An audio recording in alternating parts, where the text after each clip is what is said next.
এটা হচ্ছে ডাল করব, আলু বেগুন আর হচ্ছে ডাল, মসুর ডাল। প্রথমে এই যে সেদ্ধ করে নিয়েছি, আলু বেগুন আর হচ্ছে কুমড়ো একটু আছে।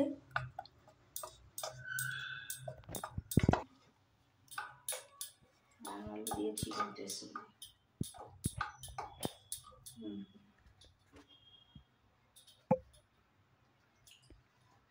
আচ্ছা, শুকনো লঙ্কা দিয়েছি। আর এই কড়াইটাতে রান্না করতে খুবই কষ্ট, দেখতে সুন্দর।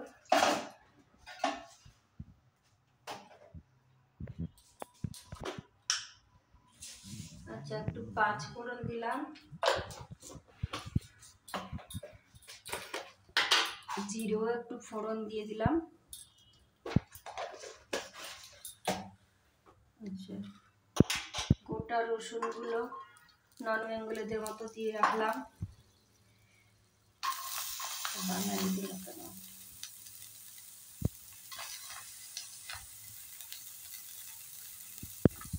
সবই একসাথে দিলাম।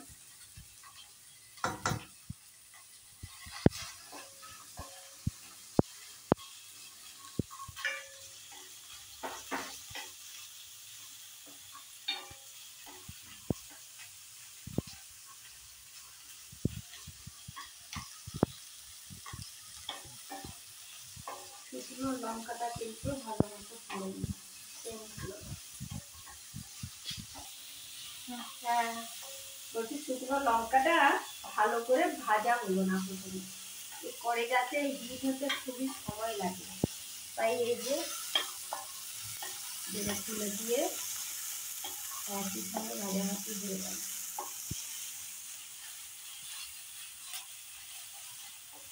আর এই যে কড়াইটা প্রচন্ড চেপে গেল, হিট হয়ে গেল, এরপরে ডালটা দিয়ে দিলে কি হবে, সব ছিটকে যাবে। সেজন্য আমি গ্যাসটাকে যে বন্ধ করে দিলাম। বন্ধ করে দেওয়ার পরে দিলে তত বেশি ছিটিয়ে যায় না। জাস্ট 1 মিনিট একটু বন্ধ করে রাখতে হবে গ্যাসটাকে, তারপর আস্তে আস্তে করে দিতে হবে।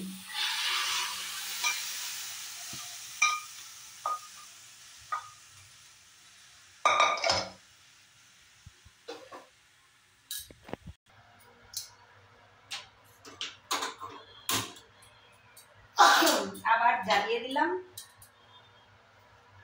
দিয়ে শাকটা দিয়ে দিচ্ছি। এর আগে একটু হলুদ দিলে ভালো হতো, কিন্তু এখন দিয়ে দেবো হলুদ। এটা পালং শাক,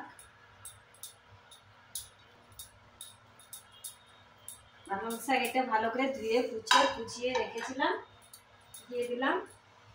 এবারে ডাল সেদ্ধর সময় লবণ দিয়েছি, কিন্তু এখন আবার একটুখানি দিচ্ছি, কম করে হলেও দিলাম।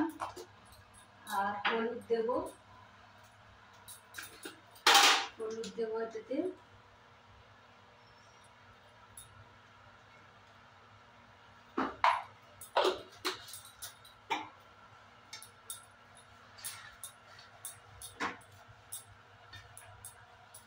দিতে হবে,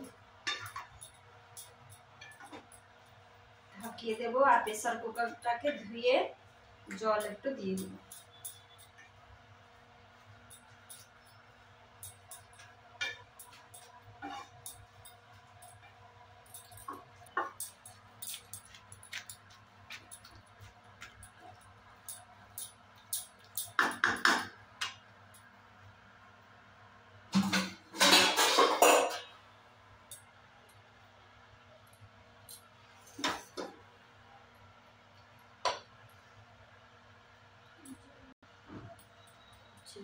প্রেসার কুকারটা ধুয়ে নিয়েছি, ধুয়ে জলটা দিয়ে দিলাম।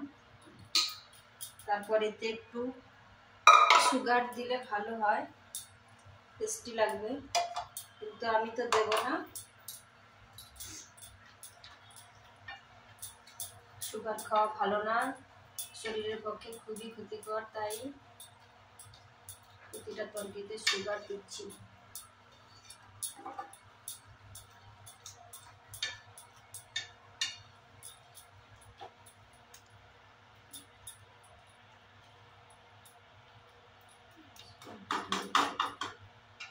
গেছে।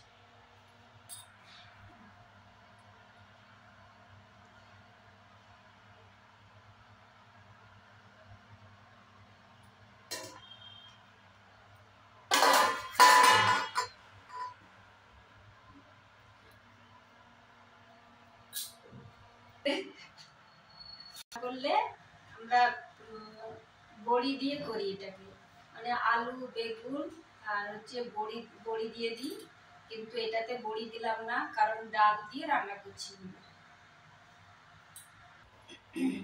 ফুটছে, দেখাবি দেখ ফুটছে দিয়েছে।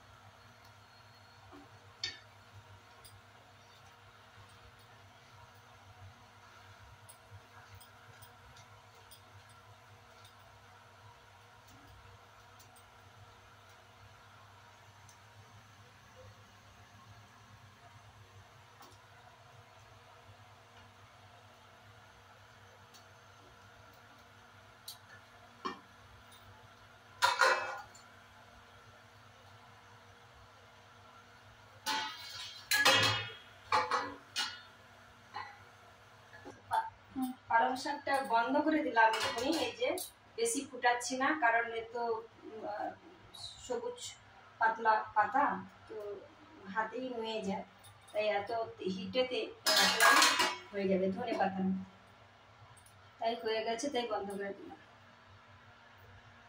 দেখাস না, এক্ষুনি দেখানো হয়েছে, পরে দেখাবি।